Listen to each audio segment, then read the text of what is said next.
우리 다 같이 함께 기도하고 또 오늘 하나님의 말씀 가운데서 또 영과 진리 안에 하나님을 간절히 예배하기를 원합니다. 다 함께 기도하고 하나님을 예배합니다. 사랑의 하나님 감사합니다. 오늘도 우리에게 하나님을 예배할 수 있는 마음과 또 하나님을 예배하도록 우리를 불러주신 그 부르심 앞에 하나님 우리 모두가 나올 수 있도록 도와주신 것 감사합니다. 하나님 아버지, 오늘도 하나님을 예배할 때에 우리의 마음과 우리의 생각과 우리의 하나님의 말씀을 볼 수 있는 또 하나님의 임재하심을 볼 수 있는 눈을 열어 주시옵시사. 그 하나님의 임재하신 가운데 우리가 하나님의 이름을 높이며 그 하나님의 이름을 찬양하며 그 하나님께 예배할 수 있도록 도와주시옵소서. 왕이신 하나님께서 우리 가운데 함께 하시며 그 하나님의 영광을 아는 빛을 우리의 마음에 비추시사 우리로 하여금 그리스도 예수 안에서 하나님의 주시는 생명의 은혜가 무엇인지를 알게 하여 주셨으니 오늘도 그 크신 은혜 아래서 하나님을 마음껏 찬양하며 그 하나님의 이름을 마음껏 높일 수 있도록 역사하여 주시옵소서. 하나님, 우리가 하나님을 사랑하기에 주님 앞에 오늘도 이 시간 다 함께 모여 하나님을 간절히 찾고 찾으며 그 하나님의 이름을 높이며 예배하기를 원합니다.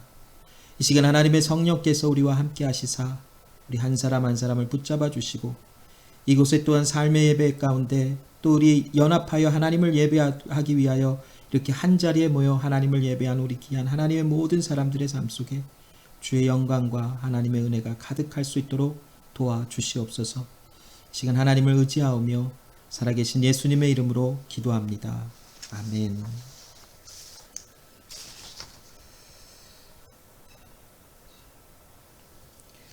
자, 우리 믿음으로 함께 하나님 앞에 또 고백합니다.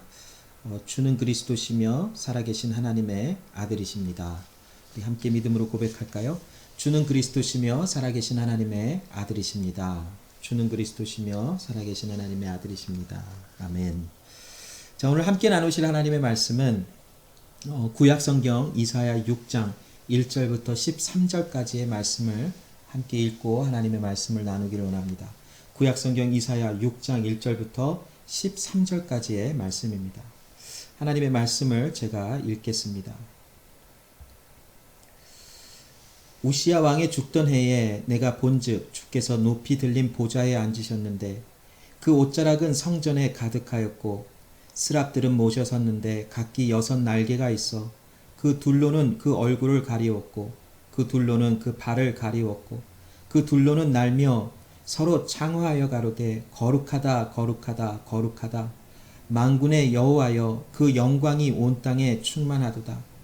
이같이 창화하는 자의 소리로 인하여 문지방의 터가 요동하며 집에 연기가 충만한지라. 그때에 내가 말하되 화로다 나여 망하게 되었도다. 나는 입술이 부정한 사람이요 입술이 부정한 백성 중에 거하면서 만군의 여호와이신 왕을 배웠음이로다. 때에 그 스랍의 하나가 화조로 단에서 취한 바 핀 숯을 손에 가지고 내게로 날아와서 그것을 내 입에 대며 가로되 보라 이것이 내 입에 닿았으니 내 악이 제하여졌고 내 죄가 사하여졌느니라 하더라. 내가 또 주의 목소리를 들은즉 이르시되 내가 누구를 보내며 누가 우리를 위하여 갈고 그때에 내가 가로되 내가 여기 있나이다. 나를 보내소서. 여호와께서 가라사대 가서 이 백성에게 이르기를 너희가 듣기는 들어도 깨닫지 못하며 보기는 보아도 알지 못하리라 하여 이 백성의 마음으로 둔하게 하며 그 귀가 막히고 눈이 감기게 하라. 염려컨대 그들이 눈으로 보고 귀로 듣고 마음으로 깨닫고 다시 돌아와서 고침을 받을까 하노라. 내가 가로되 주여 어느 때까지니이까 대답하시되 성읍들은 황폐하며 거민이 없으며 가옥들에는 사람이 없고 이 토지가 전폐하게 되며 사람들이 여호와께 멀리 옮기워서 이 땅 가운데 패한 곳이 많을 때까지니라. 그 중에 10분의 1이 오히려 남아 있을지라도 이것도 삼키운 바 될 것이라. 밤나무 상수리 나무가 배임을 당하여도 그 그루터기는 남아 있는 것 같이 거룩한 씨가 이 땅에 구루터기니라. 아멘. 우리 지난 시간까지 우리는 거의 1년 정도의 시간을 통해서 누가복음의 말씀을 나누었습니다. 노트를 보니까 작년 12월 1일부터 시작했던 그 누가복음의 말씀을 우리가 계속 나누면서 1장부터 9장까지의 말씀을 거의 한 1년 정도의 시간을 통해서 우리가 하나님의 말씀을 나누었습니다. 그 누가복음 1장부터 9장의 말씀들을 내용을 보면 예수님의 탄생하심과 또 예수님의 그 갈릴리 지역에서의 사역을 통해서 제자들을 불러내시고 또 제자들에게 제자의 삶이 무엇인지를 보여주시며 특별히 그들에게 예수님의 메시아 되심을 이제 알게 해주시는 그런 장면이 9장까지에 걸쳐서 나와 있습니다. 이제 10장부터 말씀을 나누어야 될 것이지만 우리는 잠시 그 누가복음의 말씀을 뒤로 하고 이사야 말씀을 통해서 예수님의 메시아 되심에 대한 예언의 말씀을 우리가 좀 나눠보기를 원합니다. 이제 누가복음 10장이 되어지면 예수님은 예루살렘으로 올라가셔서 이제 많은 사람들에게 넘기워진 바 되고 제사장들과 또 대제사장들과 서기관과 또 많은 사람들에게 넘기워져서 이제 십자가 위에서 죽으시고 이제 3일 만에 부활하시기 위하여 예루살렘으로 가시는 그 모습이 이제 예수님의 예루살렘으로 향하시는 그 사역의 모습이 누가복음 10장부터 이제 마지막 장까지 기록이 된 것입니다. 그럼 우리가 잠시 누가복음의 말씀을 이제는 중단을 하고 이사야 말씀을 통해서 그 예수님께서 메시아로 오시기로 약속되어지신 그 하나님의 말씀의 내용이 무엇인지를 우리가 좀 나눠보면서 예수님의 예수님을 메시아적인 관점으로 바라보는 것이 이사야 말씀을 통해서 조금 더 어떻게 구체적으로 우리에게 전달이 되어지고 있는지를 좀 나눠보면서 예수님이 이 세상에 오신 그 의미를 우리는 조금 더 깊은 의미에서 말씀을 서로 나눠보기를 원합니다. 이사야 말씀을 우리가 나누면서 그 말씀의 이렇게 그 배경 지식들 우리가 좀 살펴보면 일반적으로 이사야 말씀은 두 부분으로 나누어질 수 있습니다. 1장부터 39장까지 전반부에 해당하는 말씀이고 40장부터 66장까지 후반부에 해당하는 말씀입니다. 이사야 말씀을 이렇게 두 곳으로 이렇게 나누는 그것에는 그 1장부터 39장 또 40장부터 66장이 이야기하고 있는 중심 내용에 조금 차이가 있음을 통해서 이렇게 두 곳으로 나누어 볼 수가 있습니다. 전반부에 해당하는 1장부터 39장의 말씀에는 그 이스라엘 남유다 즉 예루살렘의 하나님의 심판하심에 대하여 말씀하시는 그런 내용이 1장부터 39장 전반부에 해당하는 말씀에 기록되어 있습니다. 물론 예루살렘을 중심으로 한 그 주변 국가들에 대한 심판에 대한 말씀도 있지만 1장부터 39장 이사야서의 전반부에 해당하는 말씀의 중심 내용은 예루살렘을 향하신 하나님의 심판에 대한 내용이 중심을 이루고 말씀이 기록되어져 있는 것입니다. 물론 1장부터 39장에 회복이라고 하는 하나님이 회복시키신다라고 하는 소망적인 어떤 메시지도 중간중간 부분에 기록이 되어져 있지만 중심된 내용은 바로 예루살렘의 심판에 대한 말씀입니다. 후반부에 해당하는 40장부터 66장까지의 말씀은 이제 전반부와는 달리 예루살렘의 회복에 대한 말씀, 즉 하나님의 구원에 대한 메시지가 40장부터 66장까지 기록이 된 것입니다.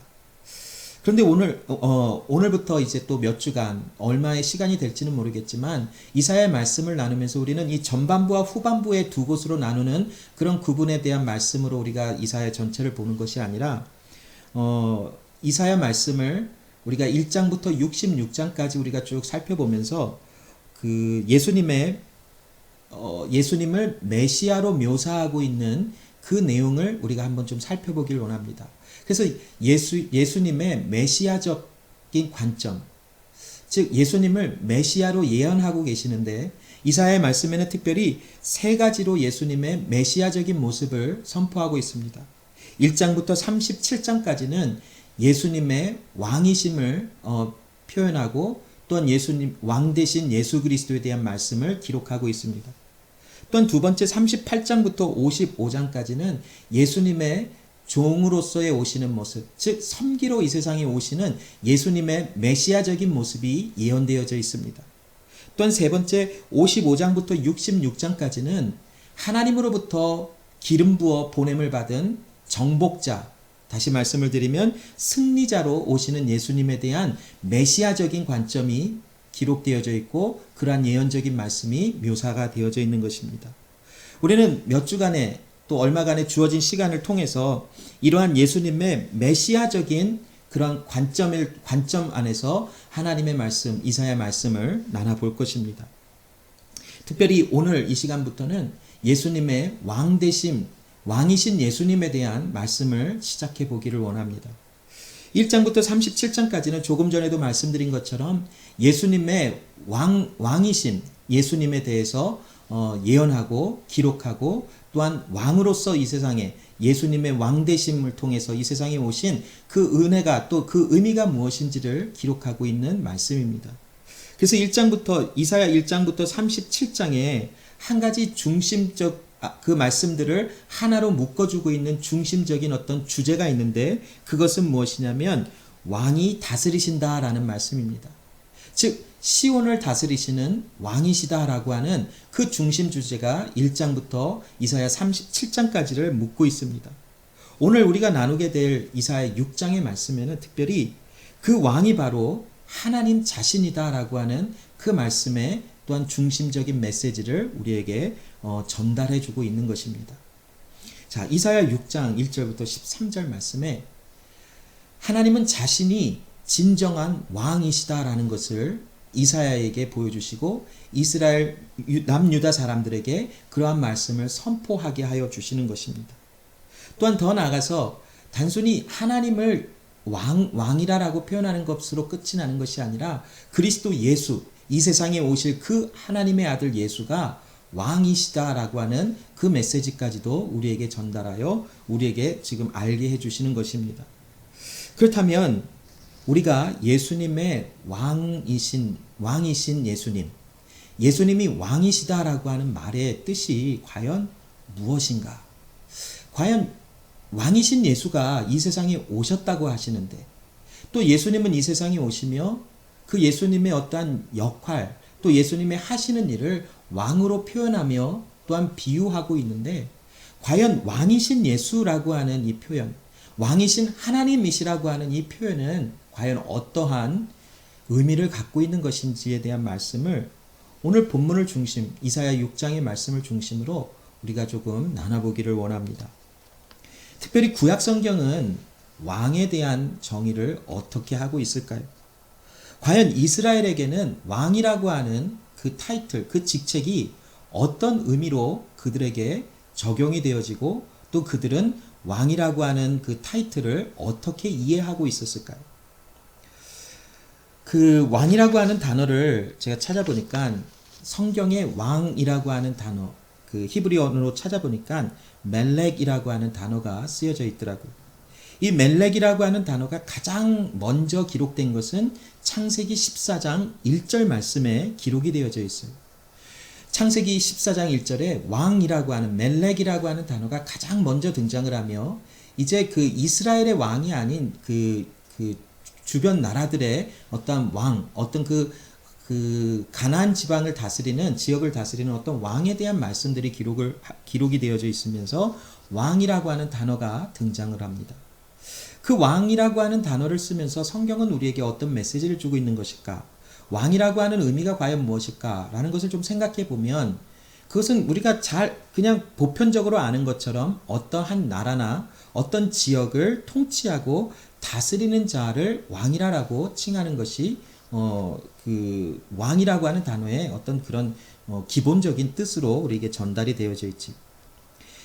이 당시 이스라엘에게는 왕이라고 하는 그 어떤 타이틀이 주어지지는 않았었죠. 이 당시 그 창세기 14장까지만 해도 아직 이스라엘이라고 하는 나라가 만들어지지 아니하는 때이지만 그러나 하나님께서 아브라함을 시작으로 이스라엘이라고 하는 나라를 바라보시며 또 그러한 예언의 말씀을 주시며 아브라함을 통해서 이스라엘이 생겨나는 것을 이제 또 말씀을 하시지만 그러나 아직까지는 어떠한 왕이 다스리는 국가적인 어떤 나라의 그 형태를 갖추고 있지는 않았지요.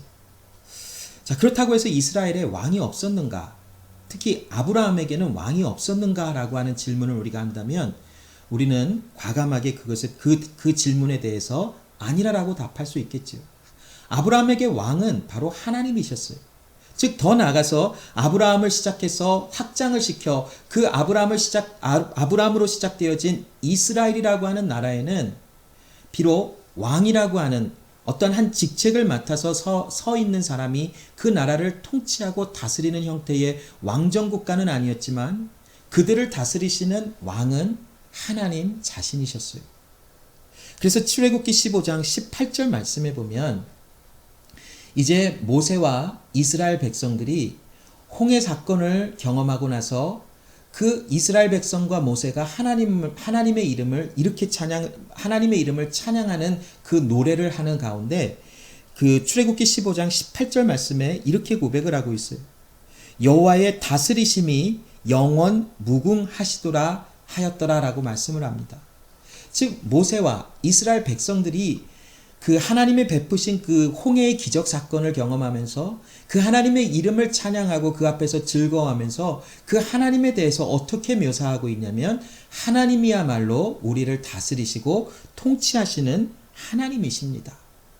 그 하나님이야말로 우리의 왕이십니다를 고백하고 있다라는 것이 비록 어떠한 사람이 이방 다른 나라처럼 왕이라고 하는 어떤 한 사람이 그 나라의 가장 그 높은 위치에 서서 그 나라를 다스리고 통치하고 또한 군사를 조직하는 그런 어떤 시스템적인 어떤 그런 나라적인 형태를 갖추지 아니하였어도 이스라엘이라고 하는 하나님이 불러내신 하나님의 백성들에게는 보이지 아니하시는 하나님이 그들의 왕이심을 이 말씀을 통해서 우리에게 또한 선포하고 있는 것이.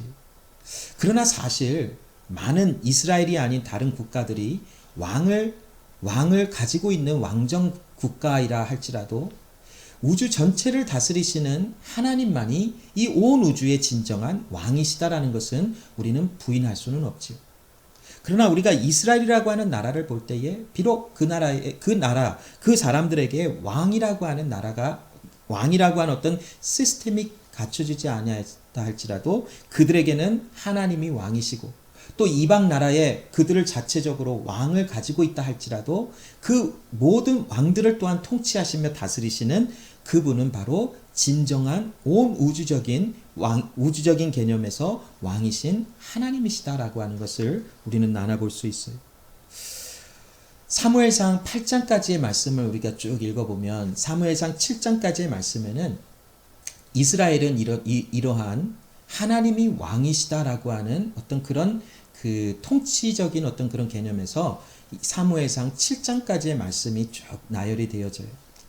그러다가 사무엘상 8장 정도가 이제 8장으로 가면 드디어 이스라엘 사람들에게 자신들에게도 왕이 필요하다라고 하는 어떤 그런 그 뜻을 세우고 사무엘을 찾아가서 자신들에게도 왕을 세워달라고 요청을 하는 장면이 나옵니다.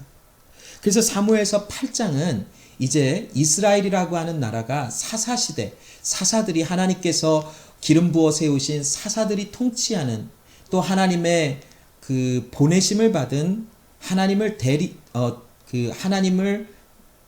말씀을 또한 선포하는 대리인의 어떠한 그런 입장에서 사사들이 하나님의 나라를 통치하고 이게 이끌어 나가는 어떤 그런 사사 시대에서 이 사무엘상 8장부터 이제는 왕정 시대, 왕정 국가로 이제 그 변화되어지는 이스라엘의 모습을 볼 수가 있는 것이 여기 사무엘상 8장 4절부터 8절 말씀을 우리가 좀 보면 이 말씀은 이래요. 이제 사무엘이 나이가 많이 들었어요.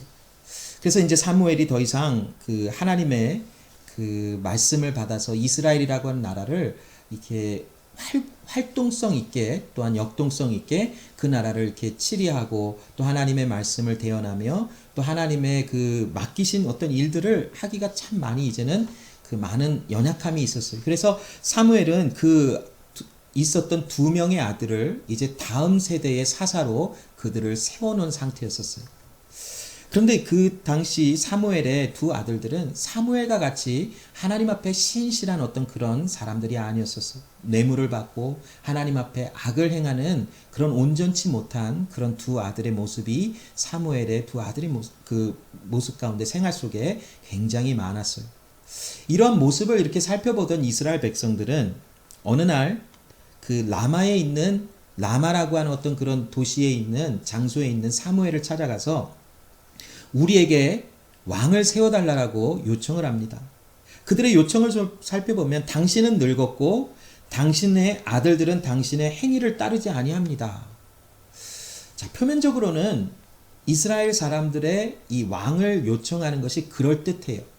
자, 표면적으로 드러나는 어떤 그런 그 이유들을 살펴보면 사무엘은 이제 나이가 늙어서 나이가 너무 많아서 이제 제대로 그 역할을 감당할 수가 없는 표면적인 이유가 생겼어요. 그리고 이제 사무엘을 뒤를 이어 두 아들들이 이 사무엘로부터 사사로 지명을 받고 이제 세움을 받았는데 사무엘의 아들들은 사무엘과 같이 하나님 앞에 신실한 사람들이 아니었었어요.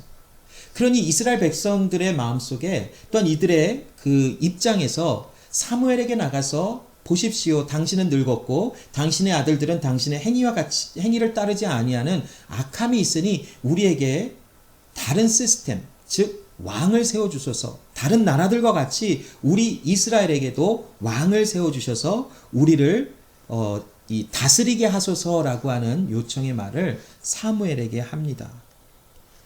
자, 이들이 지금 왕을 구하고 있는 모습이 결국 그 하나님을 저버리는, 하나님을 리젝트하는 그런 말씀으로 이게 결론이 나버려요. 여기 쭉 그 사무엘상 8장 4절부터 8절의 말씀에 쭉 읽어보면 빨간 글씨로 표현돼서 이렇게 쭉 밑에 있는 부분에 보면 그들이 너를 버림이 아니요 나를 버려 자기들의 왕이 되지 못하게 함이니라. 내가 그들을 애굽에서 인도하여 낸 날부터 오늘날까지 그들이 모든 행사로 나를 버리고 다른 신들을 섬김같이라고 하는 말씀이 기록되어져 있어요. 이스라엘 백성들이 사무엘에게 나가서 왕을 구한 것이 하나님에게는 그들이 하나님을 버렸다라고 이렇게 표현되어져 있어요. 그러면 과연 이스라엘이 왕을 구한 것이 하나님께 왜 잘못이 되어지는 것일까요? 어떤 면에서 보면 이스라엘의 왕이 세워지는 것은 어쩌면 하나님께서도 계획하시고 또 하나님도 이미 알고 계신 일로 또 하나님이 그렇게 왕이 세워질 것이다라고 하는 것을 펼쳐내실 것이다라고 하는 힌트가 신명기 17장 14절 말씀에 기록이 되어져 있어요. 여기 말씀에 보면 제가 한번 읽어볼게요. 신명기 17장 14절 말씀에 너 하나님 여호와께서 너에게 주시는 땅에 이르러서 그 땅을 얻어 거할 때에 만일 우리로 우리 주위의 열국같이 우리 위에 왕을 세우리라는 뜻이 나거든 하나님이 지명하신 자로 왕을 세우라라고 하시는 말씀이 신명기 17장 14절 말씀 이하의 말씀으로 기록되어져 있어요. 어떻게 보면 이스라엘의 왕을 세워달라고 하는 이 요청이 이스라엘 백성들의 요청에서만 나온 것은 아닌 것 같아요. 하나님께서 물론 전지전능하신 하나님이 이스라엘 백성들이 무엇을 할 것인지에 대한 모든 것도 알고 계셨고 그들이 요청하는 이런 내용들도 하나님의 주권적인 어떤 인도하심과 섭리 가운데 표현이 된 것은 맞겠지. 또 그러나 그것만을 바라보는 것이 아니라 신명기 17장 14절 말씀을 좀 바라본다면 왕이 세워지게 하는 것이 왕을 세우는 것이 어쩌면 하나님께서 또한 원하시는 어떠한 그러한 그 일인 것을 우리는 또한 좀 살펴볼 수 있지 않을까 싶어요. 자, 그런데 사무엘상 8장으로 다시 돌아가 보면 이스라엘 백성들이 사무엘에게 왕을 구한 것이 하나님께서 굉장히 싫어하시는 듯한 그들이 하나님을 버렸다라고 하시는 말씀으로 이 결말이 나버리고 마는 것이지. 과연 그러면 우리는 이것을 어떻게 이해할 수 있을까요? 구약에 나오는 왕이라고 하는 개념, 이스라엘 백성들에게 적용되어지고 있는 또한 이스라엘 백성들이 이해하고 있는 왕이라고 하는 이 단어, 또 이들이 지금 요청하고 있는 왕이라고 하는 것은 어떤 뜻을 품고 있는 단어일까라는 것을 우리는 좀 한번 생각해 봐야 될 것이지. 여기 보면 그 열방과 같이 우리에게 왕을 세워 우리를 다스리게 하소서라고 하는 말씀이 기록된 것을 우리 좀 집중해 볼까요? 자, 여기 다스리다라고 하는 것은 헬라어 말로 한번 찾아보니까 샤팟이라고 하는 단어로 기록되어 있어요. 이 샤팟이라고 하는 단어는 피고인에게 무죄를 선고하거나 또 아니면 그 피고인에게 형벌을 선고하는 판단 또는 통치라고 하는 단어가 샤팟이라고 하는 단어예요. 지금 이스라엘 백성들은 사무엘에게 나가서 사무엘이시여 우리에게 왕을 세워서 우리의 잘못과 잘못한 것과 또한 잘한 것을 판결해 줄 수 있는 또한 우리를 인도해 줄 수 있는 왕을 세워 주십시오라고 요청하고 있는 것이. 자, 이들의 지금 요청은 어떤 말을 지금 품고 있는 것일까요? 지금까지 이스라엘의 역사 속에서 선과 악을 말씀하시는 것은 하나님의 말씀의 기준이었었어요. 하나님의 말씀에 또 하나님의 말씀에 순종되어지는 것, 하나님의 말씀에 불순종되어지는 것, 이 모든 것의 기준은 바로 하나님이셨고 또한 그들을 인도하신 이도 하나님이셨어요. 애굽에서 그들을 인도하여 내셔서 가나안 땅으로 들어오게 하시고 그들에게 나라를 이루게 하신 이도 하나님이셨고 눈에 보이시지는 않으셨으나 그들을 직접 인도하시고 또한 통치하시고 그들을 보호하셨던 이는 살아계신 하나님이셨어요. 즉 그들의 왕은 바로 하나님이셨어요. 그런데 지금 이스라엘 백성들은 사무엘에게 나가서 자신들의 어떠한 욕심과 어떠한 탐욕적인 어떠한 이유로 말미암아 새로운 변화를 원했어요.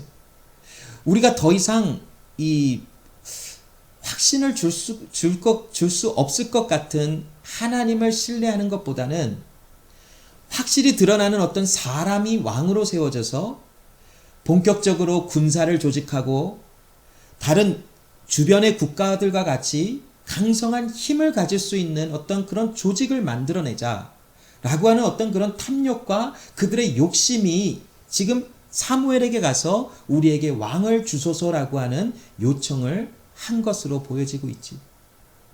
그러나 여러분 잘 보면 하나님께서 이스라엘이라고 하는 나라에 이제 시간이 지나가면 그들도 어떤 시스템적인 어떤 그런 형태를 갖추며 왕이라고 하는 사람이 그곳에 서서 효과적으로 어떤 실질적인 그 나라를 운영하는 사람이 필요한 것을 하나님은 아셨겠지. 그래서 하나님은 이스라엘이라고 하는 나라에 하나님이 세우시는 왕을 세워주시는 것을 계획하셨을 것이에요. 그런데 이스라엘 백성들은 지금 사무엘에게 나가서 우리가 원하는 우리의 왕을 세워달라라고 하는 하나님을 저버리는 것 같은 하나님을 무시해버리고 하나님을 거부하는 이러한 마음에서 생겨서 선포가 되어지는 또한 요청이 되어지는 왕을 세워달라고 지금 하고 있는 말씀이지. 사람을 세워서 우리의 잘한 것과 잘못한 것을 판결하게 해주시고 우리를 인도하는 왕을 세워주소서라고 말하고 있는 것이. 자, 그런데 하나님께서 결국 그 이스라엘의 왕을 세워주시기를 또한 사무엘에게 말씀을 하셨어요. 자, 사무엘상 8장 5절 말씀해 보면 그에게 이르되 보소서 당신은 늙고 당신의 아들들은 당신의 행위를 따르지 아니하니 열방과 같이 우리에게 왕을 세워 우리를 다스리게 하소서라고 하는 요청을 하지요.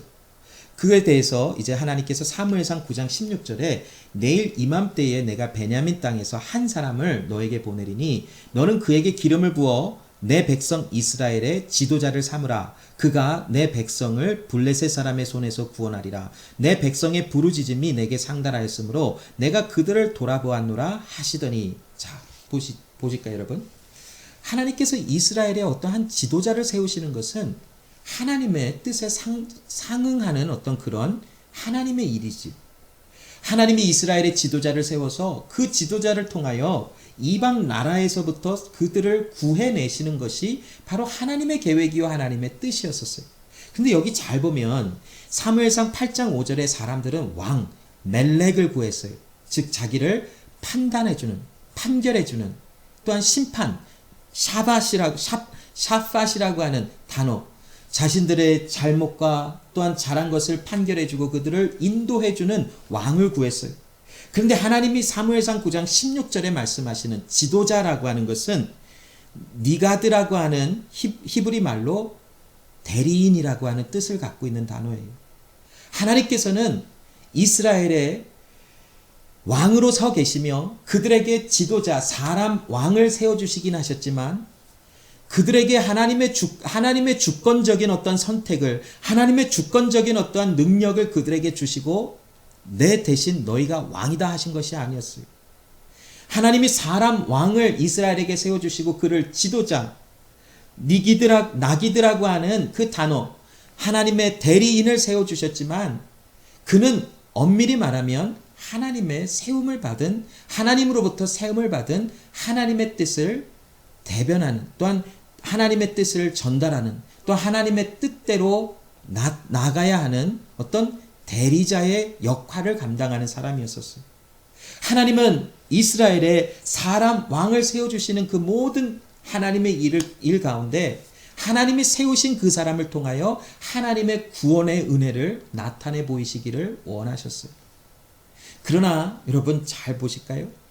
하나님이 이스라엘에 왕을 세워주셨지만 하나님은 또한 한편으로 무엇을 이스라엘 백성들에게 보여주셨냐면 사람은 하나님의 백성을 온전히 인도하고 그들을 통치하며 그들을 판단할 수가 없다라는 것을 보여주시기를 또한 원하셨어요.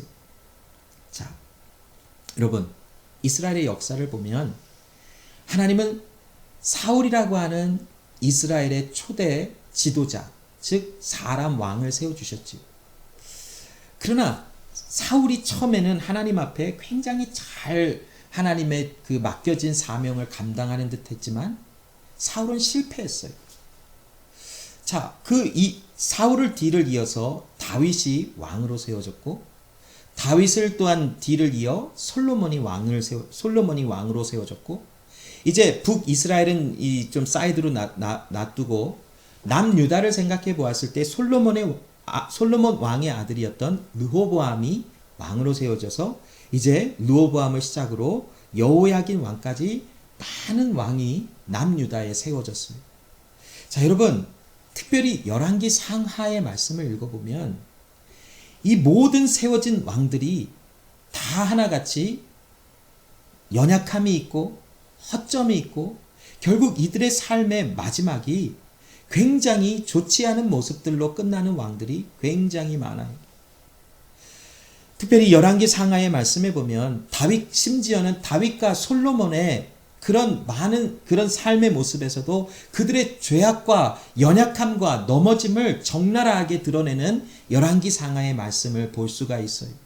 무엇을 우리에게 주고 계시나요? 하나님의 말씀, 열왕기 상하에 기록된 이 수많은 이스라엘 또한 남유다의 왕들이 세워졌음에도 불구하고 많은 사람들이 하나님 앞에 악을 행하고 끊임없는 죄악이 이들 안에 있고 끊임없이 처절하게 하나님 앞에 죄악을 저지르고 하나님을 거부하는 왕들과 이스라엘 백성들의 모습들을 열왕기 상하의 말씀을 기록하여 우리에게 보여주면서 하나님은 우리에게 어떤 메시지를 주고 있는 것입니까?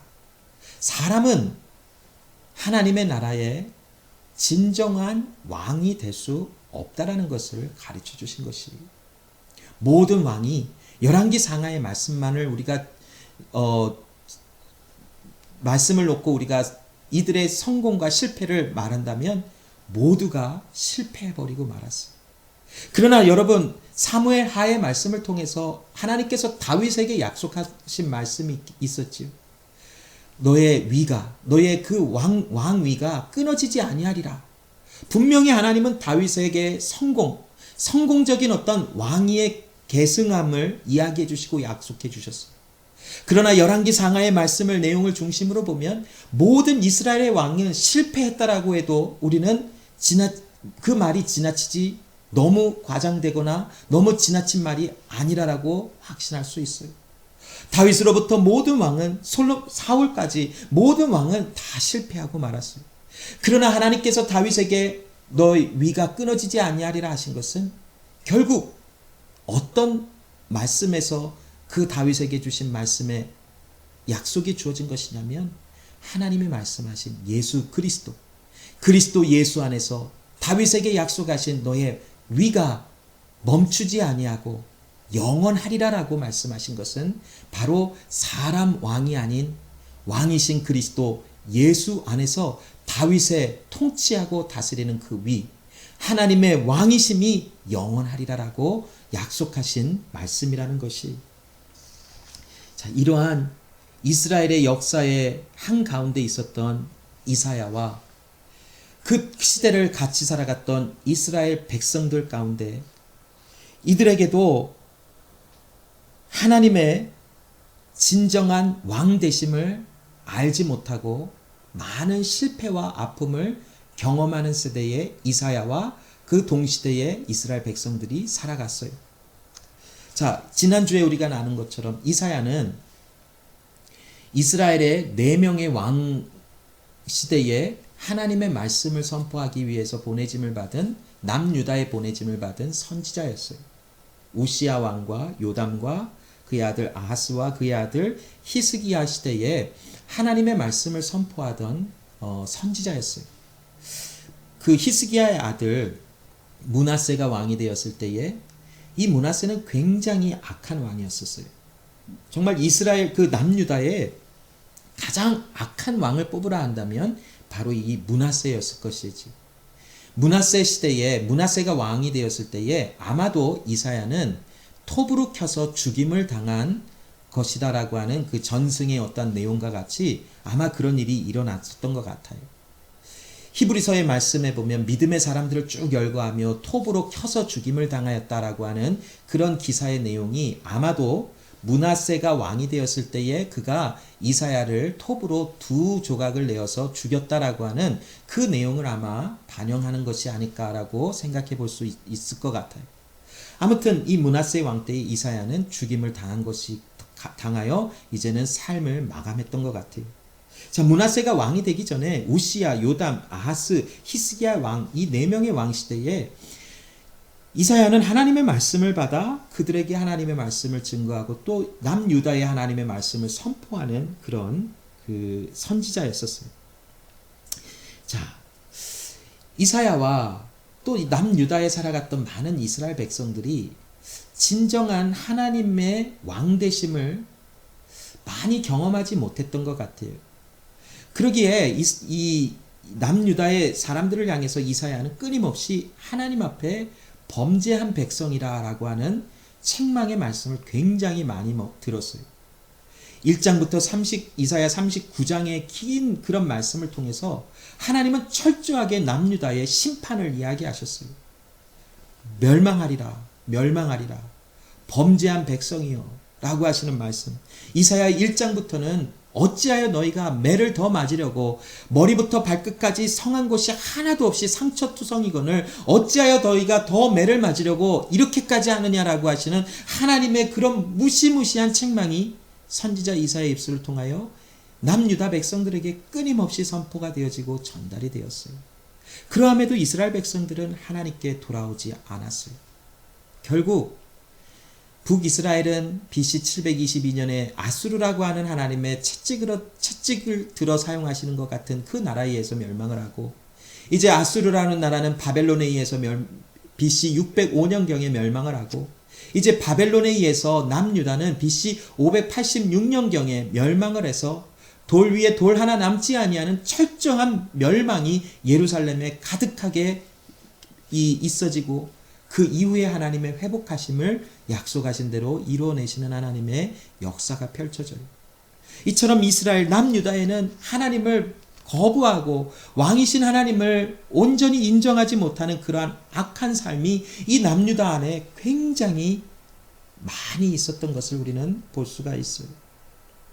자, 오늘 본문에 말씀해 보면 1절에 보면 우시야 왕의 죽던 해에 내가 본즉 주께서 높이 들린 보좌에 앉으셨다라고 하는 말씀이 있어요.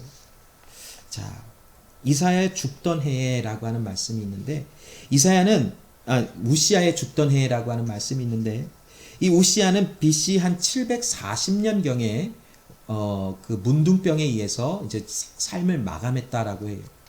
이 우시야 왕에 대한 역사적인 기록은 역대하 26장에 자세하게 기록이 되어져 있는데, 이 우시야 왕은 16살 때의 남유다의 왕으로 하나님께서 그를 세워주셨어요. 하나님의 그 보내심을 받은 어떤 이스라엘의 지도자로, 그 대리인으로 세움을 받았지요.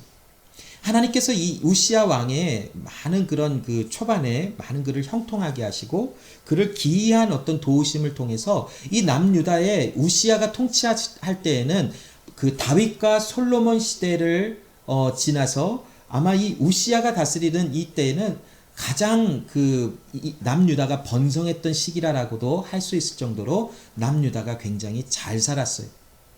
그 다윗과 솔로몬 시대 이후로 남유다의 끊임없는 아픔과 또한 그 굉장히 힘든 일들이 많았어요. 그러나 우시야 때에 하나님께서 그를 형통하게 하시고 이 남유다를 또한 도우사 그곳에 많은 그 부와 명예와 어떤 힘이 이렇게 많이 갖춰지는 모습들이 있었어요. 그래서 우시야 시대에 이스라엘은 군사를 또한 그 잘 정비된 어떤 군사 시스템을 조직을 하고 또한 그런 그 농사 시스템이나 여러 가지 그 나라가 발전될 수밖에 없는 그런 그 시스템으로 이게 갖춰져 나갔어요. 그런데 우시야의 마지막은 그렇게 좋지 않아요. 하나님께서 그를 높이시고 그를 통하여 남유다를 굉장히 강하게 만드셨지만 그 우시야 왕의 마음에 굉장히 교만한 마음이 있어서 하나님의 어떠한 그 말씀을 순리적으로 따라가지 아니하는 불순종의 마음속에 결국 그가 문둥병에 걸리고 문둥병으로 삶을 마치는 일이 나타나요. 자, 그런데 그 우시야의 그 모든 그 업적을 그 기록한 사람이 바로 이사야였다라고 말씀을 하고 있어요. 역대하 26장 22절에 보면 이 외에 우시야의 시종 행적은 아모스의 아들 선지자 이사야가 기록하였더라라고 말씀하고 있어요. 자, 이사야 선지자가 그 하나님께 선지자로 부름을 받기 전에 그가 어떤 사람이었는지 어떤 직책으로 그 남유다에서 이렇게 일을 했는지는 모르겠지만, 그러나 이 역대하 26장 22절의 기록을 보면 왕 옆에서 왕의 행적을 자세히 보고 기록하는 어떤 그런 직책을 맡았던 사람인 것 같아요. 그래서 이사야가 이 우시야 왕의 그런 52년간의 그런 그 행적들을 또 초반에 그 우시야가 왕으로 섰을 때 행적들은 아마 이사야가 보지 못했기 때문에 들었겠지요. 전달해 들었고 이제 우시야 왕의 거의 마지막 부분을 이사야가 목격을 하고 또한 바라보면서 그 우시야 왕의 그런 행적들을 자세하게 기록했던 사람이 바로 이사야였어요. 어쩌면 이사야의 마음속에는 이 우시야라고 하는 사람에 대한 그 이미지는 굉장히 큰 사람으로 이렇게 느껴지지 않았을까요? 남유다의 왕이고 그의 행적을 하나하나 다 기록하면서 하나님께서 그를 통하여 어떤 일을 행하셨고, 물론 비록 그의 마지막이 좋지 않게 끝났지만 하나님이 함께 하시고 형통한 삶을 살았던 것에 대한 기록을 하면서 이사야의 마음에서는 어쩌면 우시야를 굉장히 왕으로 또한 그를 존중하고 존경하는 어떤 그런 마음이 있었을지도 몰라요. 자, 그런데 여기 오늘 다시 1절 말씀으로 돌아가 보면 우시야 왕의 죽던 해에 아직 우시야 왕이 죽었는지 아니면 죽기 전인지에 대한 어떤 시간적인 그 정확한 정보는 알 수 없어요. 그러나 우시야 왕이 죽던 해에 아마 BC 740년경에 어느 날 이사야가 굉장히 엄청난 경험을 하는 그 말씀이 오늘 본문에 기록된 것이, 여기 보면 내가 본즉 주께서 높이 들린 보좌에 앉으셨다라고 하는 말씀으로 시작이 되어져요. 자, 여기 주라고 하는 것은 여기 영어 성경에 보면 LORD라고 되어져 있는데 처음에 글자 그 L만 캐피털 레터고 ORD는 스몰 레터로 기록이 되어져 있어요. 이것은 그 헬라어 말로 그 히브리어 말로 찾아보면 아도나이라고 하는 말이, 이 아도나이라고 하는 것은 하나님의 이름이 아니, 이것은 하나님의 칭호, 하나님의 타이틀이에요. 어떤 타이틀이냐면 지극히 높으신, 전능하신, 주권적인 주권 모든 권세를 갖고 계신 하나님이시다라고 하는 하나님의 칭호가 바로 아도나이예요. 자, 굉장히 높은 곳에서 높은 보좌에 앉으셨는데 그 옷자락이 성전에 가득했대요. 지금 이사야는 이 성전을 바라보고 있는데 이 성전이 그 예루살렘 성전인지 아니면 하나님의 그 하늘나라에 있는 어떤 성전적인 묘사를 하고 있는지 그것은 우리는 알 수 없지만 아무튼 높이 들린 보좌에 하나님이 앉아 계시다. 전능하신 지극히 크신 하나님이 앉아 계시는데 그 옷자락이 성전에 가득하였다라는 것은 그의 영광이 얼마나 컸는지를 알게 해주고 있는 그런 모습이에요. 여기 2절로 3절까지 말씀해 보니까 스랍들이 모셔서 각기 6날개가 있어 2날개는 날고 2날개로는 얼굴을 가리고 2날개로는 발을 가리며 서로 창화하여 서로 노래를 하며 그들이 선포하는 것이 무엇이냐면 거룩하다 거룩하다 거룩하다 만군의 여호와여 그 영광이 온 땅에 충만하도다라고 말하고 있어요. 여기 3절에 여호와여 캐피럴 레터 LORD라고 하는 야훼라고 하는 이 단어는 하나님의 이름을 뜻하고 있어요. 그 하나님이 거룩하다 거룩하다 거룩하다 하며 그 거룩하심이 온 땅에 영광으로 가득 찼다라고 하시며 그 하나님의 그 크심과 그 하나님의 영광을 찬양하며 그 이름을 높이고 있다는 것이 이사야는 어떤 이유에서인지는 모르지만 지금 우시아라고 하는 왕이 죽던 해에 왕으로 오시는 하나님의 모습을 본 거예요. 과연 이것이 우연히 하나님께서 이사야에게 보여주신 것일까요? 저는 이 말씀을 묵상해 보면서 하나님께서 이사야에게 이런 환상 아니면 어떤 이런 엄청난 일을 왜 경험하게 하셨을까라는 것을 한번 생각해 보았어요.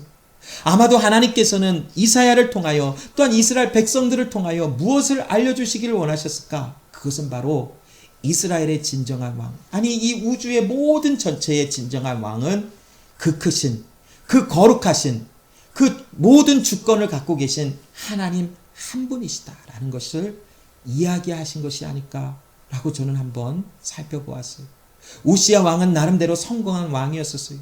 우시아 왕이 다스리는 이 남유다는 굉장히 번창을 했어요. 그러나 그 왕이 죽어가고 질병으로 인하여 하나님의 또한 어떤 심판적인 어떤 그런 모습 속에서 그가 죽어가는 왕으로 묘사될 수밖에 없지만 지금 이사야가 목격하고 경험하고 있는 전능하신 모든 주권이 하나님께 있는 그 왕으로 표현되고 있는 하나님은 모든 것 위에 뛰어나신 왕이신 하나님이심을 이사야에게 보여주시며 남유다 하나님의 백성들에게 이 왕 되신 하나님을 선포하게 하시는 하나님의 섭리와 하나님의 말씀의 인도하심이 아닐까요? 여기에 거룩하다 거룩하다 거룩하다 하는 이 스랍들의 선포하는 이 말씀, 여러분 거룩이 무엇인가요? 하나님의 의로우심, 하나님의 죄 없으심을 말할 때 우리는 거룩하다라고 말할 수 있어요. 그러나 거룩이라고 하는 하나님의 거룩하심이라고 하는 우리가 말을 표현할 때마다 하나님의 무엇을 또한 선포하는 것이냐면 하나님의 홀로 한 분이신, 모든 것에서 모든 창조물에서 구별되신 하나님을 이야기할 때 하나님의 거룩이라고 우리는 할 수 있다는 것입니다. 무엇을 하고 계십니까? 하나님이 과연 스랍들을 통하여 그 하나님의 그 칭호, 하나님을 거룩하다 거룩하다 거룩하다 하는 하나님의 이름을 거룩하다 하는 그것은 바로 하나님에게 모든 주권과 이 세상 그 어떤 누구도, 심지어는 이스라엘의 사람 왕으로 세워진 그 모든 사람들도 하나님의 홀로 한 분이신 그 구별되신 하나님 앞에 비교될 수 없다라고 하는 그 말을 표현하고 있지 않을까요? 또한 더 나아가서 스랍들이 그 하나님의 거룩하다 거룩하다 거룩하다 하심이 온 땅의 영광으로 충만하다라고 하지. 영광은, 하나님의 영광은 무엇입니까? 그 하나님의 거룩이 이 땅에 표현되어지고 나타나는 것을 하나님의 영광이라고 하지 않습니까? 여러분, 하나님의 그 통치하심, 그 주권적인 하나님의 능력이 이 세상을 다스리신다라고 말씀에 선포하고 있는 것이 4절에 이 말씀에 보니까 창화하는 자의 소리로 인하여 문지방의 터가 요동하며 집에 연기가 충만하였다. 구약의 연기가 나타난다는 것은 하나님의 임재하심을 뜻하고 있어요. 이곳에 지금 이사야는 하나님의 임재하심 앞에 서 있는 모습이 지금 그려지고 있는 것이, 여기 지금 이사야가 주께서 높이 들린 보좌에 아도나이라고 하는 이 단어는 나중에 신약 성경의 헬라어에 큐리어스라고 하는 단어로 번역이 되어져 있어요. 주라고 하는 단어. 과연 이 주라고 하는 단어는 누구에게 신약 성경에 가장 많이 사용되었나요? 바로 예수 그리스도에게 나의 주여라고 표현이 되어 있지. 빌립보서의 말씀에도 하나님께서 그의 이름을 모든 이름 위에 뛰어난 이름을 주사 모든 만물이 그 앞에 무릎을 꿇고 그 이름을 주로 시인하며 그 앞에 무릎을 꿇게 하신다라고 하시는 빌립보서의 말씀처럼 여러분 그리스도 예수 바로 주 왕이신 분이 하나님 또한 예수 그리스도로 표현되어지고 있는 이러한 말씀이 오늘 본문에 기록이 되어져 있는 것이지. 하나님은 지금 왕이신 하나님, 왕이신 그리스도 예수에 대한 모습을 진정한 왕이 누구신지를 이사야에게 보여주시고 계시다라는 것이. 자, 사무엘상 2장 10절 말씀해 보면 여호와를 대적하는 자는 산산이 깨어질 것이요 하늘 우레로 그들을 치시리로다. 여호와께서 땅끝까지 심판을 베푸시고 자기 왕에게 힘을 주시며 자기에게 기름 부음 받은 자의 뿔을 높이시리로다 하시니라라고 하는 말씀이 있어요. 이사야는 판단하시는 통치하시는 진정한 왕을 보았어요. 사무엘상 2장 10절에 한나의 고백을 통해서 아직 이스라엘의 왕이 세워지지도 않았고 왕을 요청하지도 않은 상태에서 한나의 입술을 통해서 하나님은 이스라엘의 왕이 누구신지에 대한 것을 또한 선포하게 하셨어요. 자, 여기 보면 하나님께서 여호와께서 땅끝까지 심판을 베푸시다라고 하는 말씀이 기록되어 있어요. 또한 시편 96편 10절 말씀에도 열방 중에서는 이르기를 여호와께서 통치하시니 세계가 굳게 서고 흔들리지 못할지라 저가 만민을 공평히 판단하시리로다 할지로다 라고 하는 말씀이 기록되어 있어요. 자, 여기 사무엘상 2장 10절에도 시편 96편 10절 말씀에도 보면 판단하시다, 심판하시다 라고 하는 말씀이 기록되어 있어요. 아까 여러분 사무엘상 8장 말씀에 보면 어떤 왕으로 인하여 심판하다라고 하는 샤팟이라고 하는 히브리 말, 그 사람의 어떠한 무죄와 어떠한 죄를 선포하는 통치와 다스림에 대한 말씀을 가리키고 있는 샤팟이라고 하는 단어, 판단하다, 심판하다라는 단어와 여기 심판하다, 판단하다라고 하는 단어는 조금 다른 단어로 표현이 되어 있어요. 여기 사무엘상 2장 10절 말씀, 하나님의 통치, 진정한 왕이신 하나님을 가르치시는 심판과 또한 시편 96편 10절에 말씀하고 있는 심판의 말씀을 기록할 때에 이 말에는 딘이라고 하는 히브리 말을 기록했어요. 여기 딘이라고 하는 히브리 말은 심판과 판단의 뜻이지만 구체적으로 통치와 규제의 사상을 담고 있는 단어예요.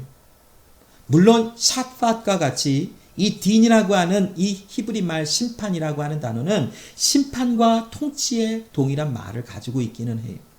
그러나 이 딘이라고 하는 말은 구체적으로 어떤 뜻을 갖고 있냐면 자신의 백성들을 생명으로 인도하시는 판단이라고 하는 단어를 갖고 있는 뜻을 갖고 있는 단어가 이 딘이라고 하는 단어에 있어요.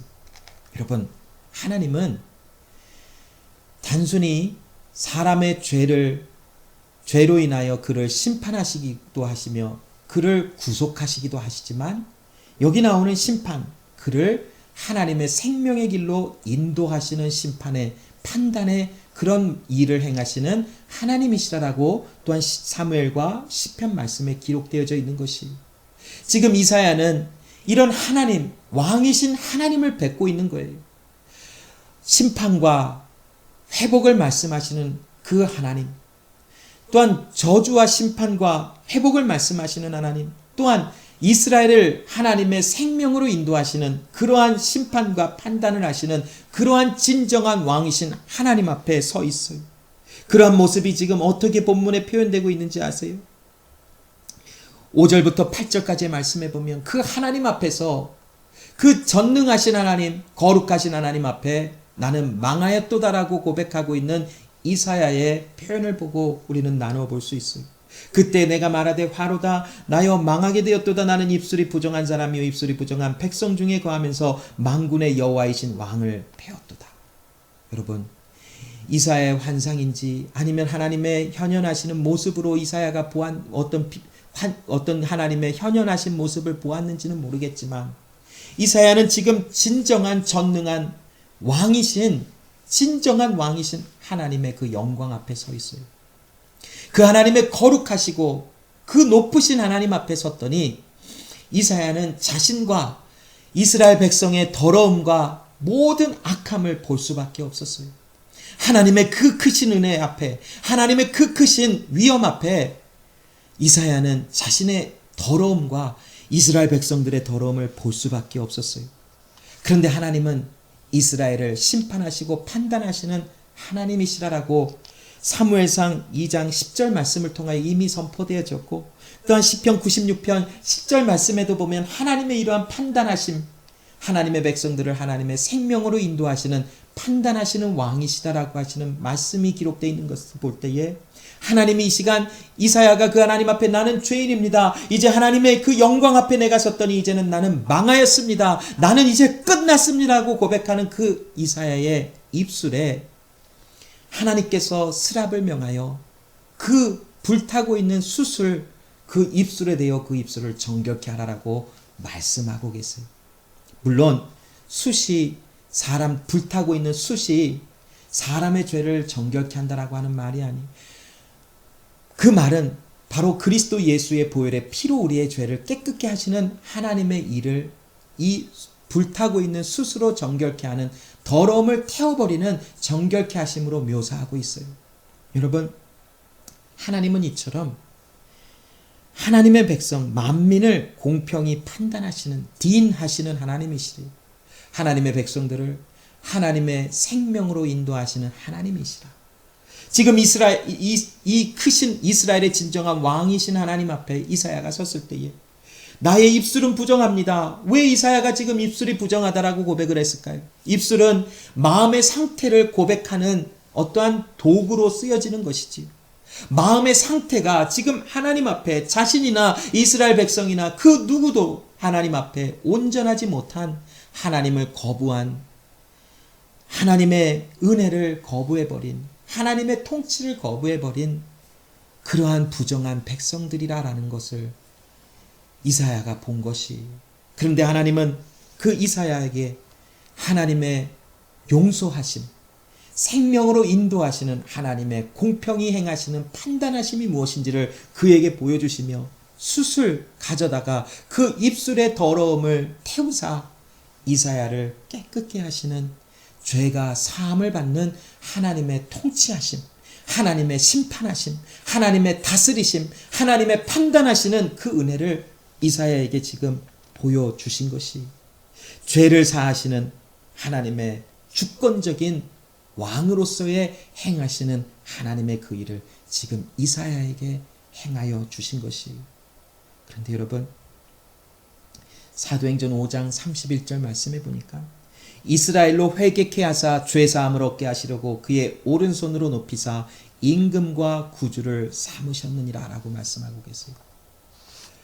여러분, 사도행전 5장 31절은 우리에게 무엇을 말씀하고 있습니까? 왕이신 하나님, 임마누엘로 함께 하시는 그 하나님께서 예수 그리스도 안에서 우리에게 죄사함을 이루시기 위하여 그 예수 그리스도를 하나님의 사람들에게 왕으로 세우셨다라고 하시는 말씀. 아니, 왕이신 하나님께서 임마누엘로 육체 가운데 오셔서 우리와 함께 하시사 우리를 회개케 하시는, 그리스도 예수 안에서 우리를 온전케 하시는 주권적인 왕위를 우리에게 보여주시는 이 하나님의 말씀이 사도행전 5장 31절에 기록된 것이, 예수 그리스도께서 이 세상에 오심은 죄사함을 받게 하기 위하여 회개에 이르도록 하시는 하나님의 일이 이루어지도록 예수는 이 세상에 왕으로 오셨다라는 말이지요.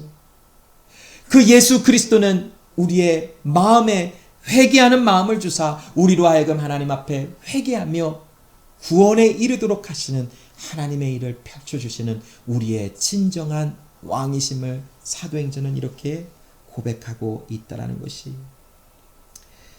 자, 말씀을 쭉 읽어보면 이러한 용서하시는 주권적인 왕이신 하나님의 은혜 아래서 용서함을 받은 이사야가 또 다른 하나님의 말씀을 들었어요.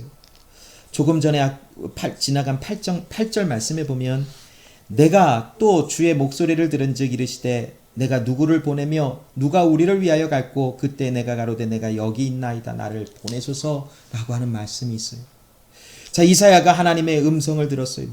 누구를 보내며 누가 우리를 위하여 갈고 라고 하는 말씀 속에서 이사야는 자신을 보내달라고 하나님 앞에 요청을 합니다. 자, 그때에 9절 말씀에 보면 여호와께서 가라사대 가서 이 백성에게 이르기를 너희가 듣기는 들어도 깨달지 못할 것이요 보기는 보아도 알지 못하리라 하여 이 백성의 마음으로 둔하게 하며 그 귀가 막히고 눈이 감기게 하라. 염려컨대 그들이 눈으로 보고 귀로 듣고 마음으로 깨닫고 다시 돌아와 고침을 받을까 하노라. 여러분, 굉장히 이상하지 않아요? 보통 하나님께서 누군가를 보내셨다면 그들의 마음을 돌이키게 하시기 위하여 보내실 것인데 오늘 이 본문의 말씀에 보면 어떤 큰 반전적인 말씀이 나와요. 하나님께서 이사야를 보내시며 말씀을 선포하라 하시는데 너희는 이제 망하였도다 라고 말하라라는 것이, 너에게는 하나님의 심판이 임하여 너희들을 하나님이 부정한 백성으로 너희를 이제는 끝내버리실 것이다. 너희는 돌이키지 못하게 되어질 것이다 라고 말씀하라라고 하시는 것이, 이사야는 이 말씀을 듣고 굉장히 마음에 혼란함이 있었을 것이, 이 말씀을 듣고 하나님 앞에 굉장히 안타까워했을지도 몰라요. 그러나 하나님의 심판을 결정하신 왕이신 하나님의 결정은 단호했어요. 너희들에게 앞으로 심판이 임할 것이다도 아니고 이미 너희에게 심판이 임하였다라고 하는 말씀을 선포하라는 것이, 실질적으로 이스라엘의 역사 속에, 남유다의 역사 속에 BC 586년에 바벨론에 의하여 철저하게 멸망함을 당하고 말아요. 많은 사람들이 포로로 잡혀갔고 이스라엘 예루살렘에 남아있는 사람들조차도 정말 10분의 1 정도조차도 남아있지 않을 정도로 철저하게 무너져버리고 철저하게 심판 속에서 다 끝나버리는 그러한 일이 이스라엘의 역사 속에서도 나타나요. 하나님이 말씀하시는 것, 이스라엘아 들으라, 남유다여 들으라, 너희는 이제 끝이다. 너희는 이제 더 이상 돌이킬 수 없는 자들이라. 여러분, 하나님은 회복을 말씀하시고 용서와 구원을 말씀하시지만 또한 하나님은 심판을 또한 말씀하세요. 하나님의 정하신 심판은 하나님이 돌이키시거나 중단하시지 않으시더라고요. 하나님의 말씀하신 심판은 반드시 이루어지고 그 끝을 보게 되어지는 그 일이 하나님의 심판 가운데 이루어져요. 여러분, 심판을 우리가 한번 생각해 보면 심판은 하나님의 말씀하신 대로 어떠한 큰 질병이나 어떠한 큰 전쟁이 일어나는 것이 심판이라고만 우리가 생각할 수 있겠지만, 그러나 심판의 조금 더 본질적인 내용은 무엇이냐면 들어도 듣지 못하고 보아도 보지 못하고 마음으로 깨닫지 못하고, 즉 회개하지 못하는 것이 하나님이 말씀하시는 심판의 본질적인 내용이지 않을까요? 여러분, 이사야는 이 말을 전했어요. 이사야는 정말 마음이 안타까운 마음으로 하나님의 심판이 있을 것이다 라고 전했어요. 그런데 결론적으로 보면 듣기는 들었지만 듣지 못했어요. 보기는 보았지만 이제 아수르가 쳐들어오는 것을, 바벨론이 쳐들어오는 것을 보기는 보았지만 그들이 지금 이거 무엇인지 깨닫지 못했어요. 더 심각한 것은 그 가운데 하나님 앞에 이사야의 말씀을 통해서 회개하라라고 선포가 됐지만 회개하는 마음이 그들에게 나타나지 않았다라는 것이, 여러분, 이사야가 이 말씀을 듣고 하나님 언제까지입니까? 언제까지 이것이 진행될 것입니까? 언제까지 이스라엘이, 남유다가 이렇게 멸망할 것입니까? 하나님은 단호하셨어요. 성읍들이 황폐하며 거민이 없으며 가옥들에 사람이 없고 토지가 다 뒤집어 엎어질 정도로 망하고, 또한 하나님의 사람들이, 하나님께서 멀리 사람들을 옮기어서 이 땅에 패한 곳이 많을 때까지니라. 하나님의 심판은 하나님의 정하신 데까지 멈추지 아니하고 진행되어진다라는 것이, 여러분, 이 심판을 우리가 한번 생각해 보면서 로마서 1장 24절로 25절에 그러므로 하나님께서 저희를 마음의 정욕대로 더러움에 내버려 두사 저희 몸을 서로 욕되게 하셨으니 이는 저희가 하나님의 진리를 거짓 것으로 바꾸어 피조물을 조물주보다 더 경배하고 섬김이라 주는 곳 영원히 찬송하시리로다. 여러분, 조금 전에도 말씀드린 것처럼 심판이라는 것은 하나님의 버려둔 대로 그들의 마음에 회개하지 못하는 버려둔 대로 그냥 남겨져 있는 그것을 바로 이미 심판을 받았다라는 것이. 그러나 하나님께서 심판받는 가운데서도 누군가에게 구원의 역사를 주시사 그들을 구속하셔서 그들의 마음속에 정결케 하시는 하나님의 마음의 뜻 가운데 회개에 이르도록 하시는 하나님의 주권적인 선택이 왕이신 하나님께 있다라는 것이. 자, 여러분, 그러므로 우리가 하나님 앞에 회개할 수 있다라는 것은 하나님의 은혜를 받은 자만이 하나님 앞에 회개할 수 있고 그 왕이신 하나님의 주권적인 선택과 하나님의 주권적인 은혜 아래서 왕이신 하나님이 우리를 구원해내시는 것을 경험해낼 수 있다라는 것이. 진정한 하나님의 백성들은 결국 우리의 왕은 하나님이심을 볼 수 있는 자들이며 그 일을 경험할 수 있는 자들이, 우리가 하나님을 나의 왕으로, 예수 그리스도를 나의 왕으로 신뢰하고 바라보는 것은 바로 우리 마음에 회개하는 마음이 주어졌기 때문이라는 것이.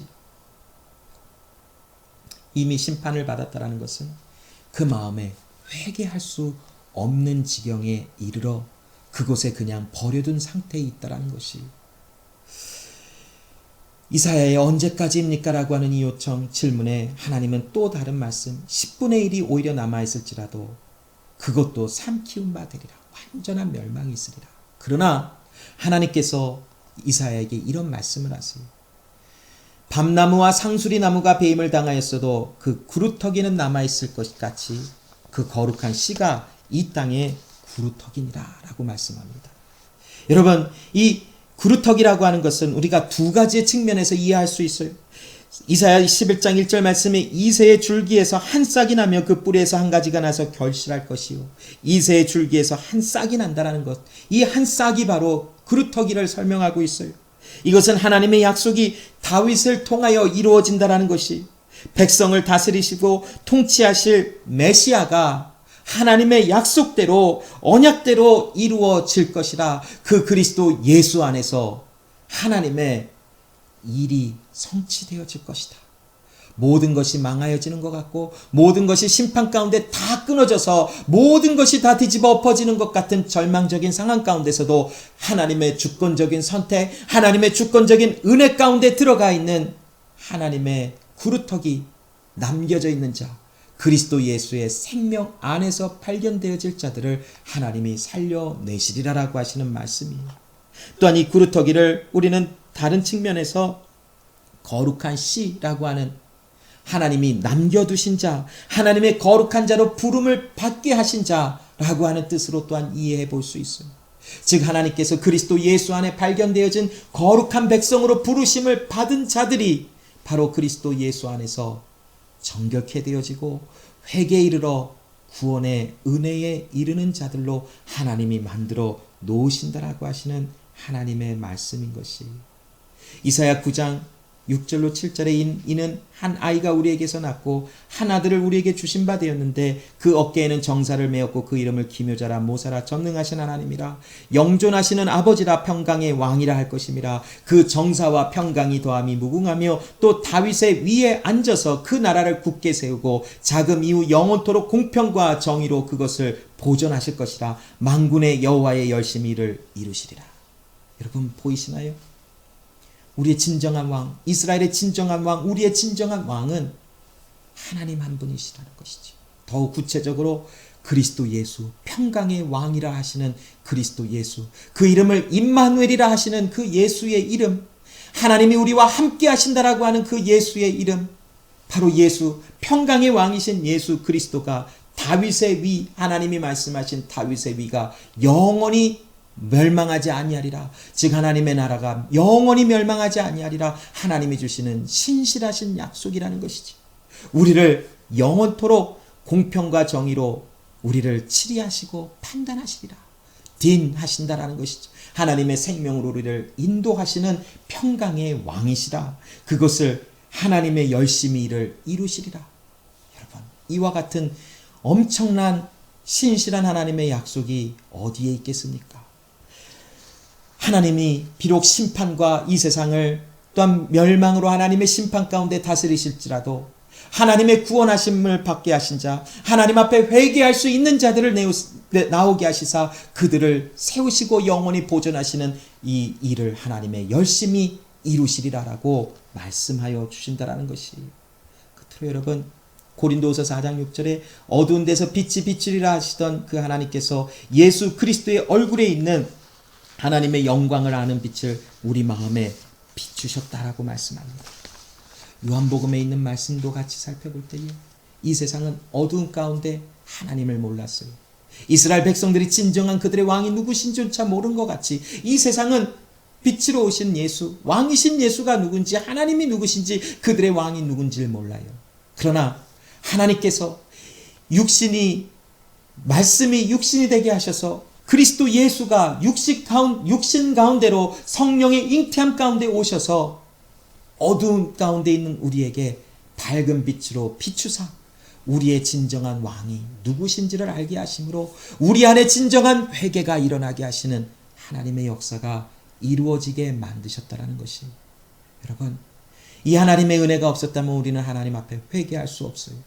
하나님이 누구신지조차 알지 못하고 하나님의 말씀을 듣기는 들으나 그 말씀이 무엇인지 내 마음으로 알지 못한다라는 것이, 그러나 하나님의 은혜는 이것이 우리의 마음에 그 영광의 빛을 비추사 우리로 하여금 하나님을 왕으로 그리스도 예수를 바라보며 회개에 이르러 구원에 이르게 하시는 하나님의 은혜가 우리에게 주어졌다라는 것입니다.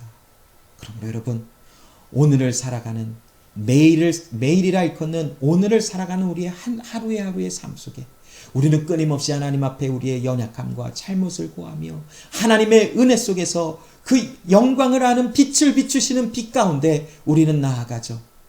우리를 반드시 영원토록 하나님의 자녀로 세우시는 그 하나님의 열심이 우리에게 있음을 알고 우리의 온전하신 유일하신 왕이신 그 하나님, 그 예수 그리스도를 바라보며 오늘도 우리는 우리에게 주어진 오늘의 삶을 살아가는 것이 맞다라는 것입니다. 여러분, 이것이 바로 은혜입니다.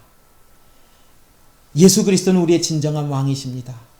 이 세상을 심판하시며 또한 구원하시는 하나님, 왕이신 그 하나님은 또한 우리를 판단하시는, 우리를 진정 예수의 생명 안에 인도하시는 진정한 왕이심을 바라보시며 오늘도 행복과 힘찬 은혜 속에서, 풍성이 주어지는 은혜 속에서 힘차게 살아가시는 여러분 모두가 되시기를 간절히 기도하며 소원합니다. 기도하겠습니다.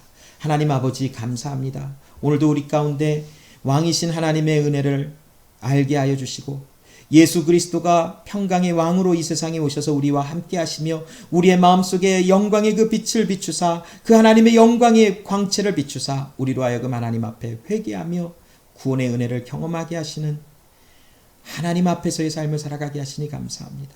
하나님, 진정한 왕은 우리 구주 예수 한 분이시오니 그 하나님 아들을 의지하며 하나님의 생명 주신 그 은혜를 따라 오늘도 우리의 삶을 나그네와 같이 그리스도 예수 안에서 살아갈 수 있도록 도와주시옵시고 오늘이라 일컫는 매일의 삶 속에 하나님 주님의 그 통치와 다스리심 속에 우리 하루하루를 살아가는 그 모든 역사가 우리 삶에 이루어지게 하여 주시고 진정한 왕이신 우리 평강의 왕이신 그리스도 예수 안에서 오늘도 주님 앞에 용서함을 구하며 그 하나님의 은혜를 구하며 그 은혜 앞에 살아가는 우리의 모든 삶이 될 수 있도록 역사하여 주시옵소서. 하나님 은혜에 감사하여 우리의 모든 것을 주님 앞에 드립니다.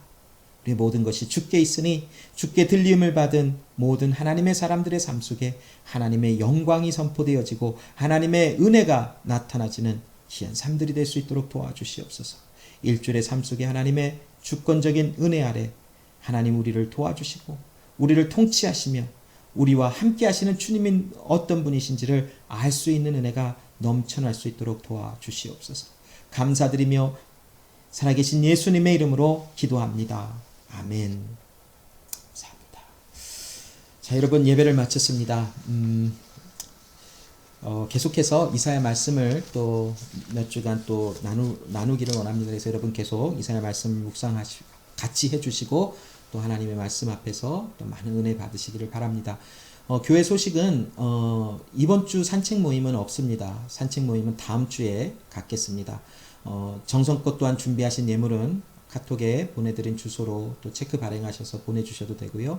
또 성전에 또 교회 주변에 다니실 일이 있으시다면 성전 뒤편에 준비되어진 헌물함에 헌물 드리셔도 되고, 또 혹시 주중에 저를 만나실 기회가 생긴다면 저에게 직접 전해주셔도 됩니다. 또 금요일 우리 제자들의 모임 갖고 있습니다. 계속해서 히브리서 말씀을 나누고 있는데 여러분 같이 꼭 참석하셔서 말씀 나누시고 또 기도하시는 그런 시간들 되시기를 바랍니다. 일주일 동안 또 삶 속에서 삶의 예배 현장에서 왕 되신 우리 하나님 앞에서의 삶을 살아가시며 우리 연약함과 부족함을 예수님께 의탁하며 또한 그 예수님의 은혜 아래서 또한 승리하시는 또 진정한 왕이신 하나님의 은혜 앞에서 살아가시는 여러분 삶이 되시기를 간절히 부탁드립니다. 서로가 격려하고 위로하며 또 하나님의 사랑을 나누는 귀한 시간들 또한 시간들을 살아내기를 간절히 소원합니다. 다음 주에 만날 때까지 여러분 건강하시고 삶의 예배 가운데 하나님의 은혜 속에서 행복하시기를 바랍니다. 다음 주에 만나 뵙겠습니다.